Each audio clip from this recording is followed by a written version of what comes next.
actually have the tools now to oversee what is happening at my front desk easily and with a lot of clarity and with really minimal time. I've never understood, since taking ownership of this office, really what happens up front. And again, I only understood reports from a standpoint of where is my practice thriving, where does it need improvement, if anything was amiss. PS has been hugely different from other sources of information, other tools I've used as a practice owner. I've worked with consultants. I've always expressed my desire to better understand how to oversee my front office staff. I started to think it was just I wasn't able to grasp it.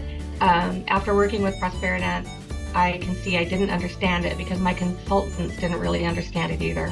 And that's what kind of turned me towards Prosperident. But for the first time, I actually feel understand. It's one thing to know where your practice is thriving. It's another thing to understand those same reports in terms of when your money is being mishandled or things might be getting out of control. And that's been the really big difference with working with Prosperident, because it's just, they're real experts.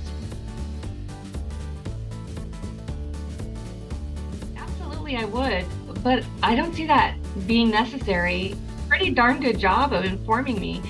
And not only that, they've been really great with keeping an ongoing relationship. They've made themselves really available if I have questions or follow-ups or if something comes up, and they've just been great. So yeah, if I needed to do it again, but there would have to be a whole lot of changes, I would imagine, for me to need to do it again.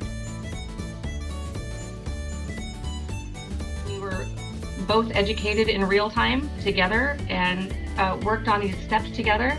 Anything that was appropriate to keep private, we did not have with staff around, made a big difference. I feel like she learned a lot too. I know there's a lot of crazy things that go on in dental offices. We're pretty vulnerable there, and I do not feel vulnerable there anymore. I did two parts of this. I did the OPS and I also did an embezzlement check, and they were both separate and they worked together, and it was great how they coordinated that together and with my training, and really looked back over the practice to see where we were, what was going on, how tight things have been, and then use that to kind of customize it to me and see where I was kind of coming up short and needed to make some changes. It was such a good feeling to just know everything has been good and the people I've had up front have been doing a good job. 100% I would, and I already have. Really well worth the investment.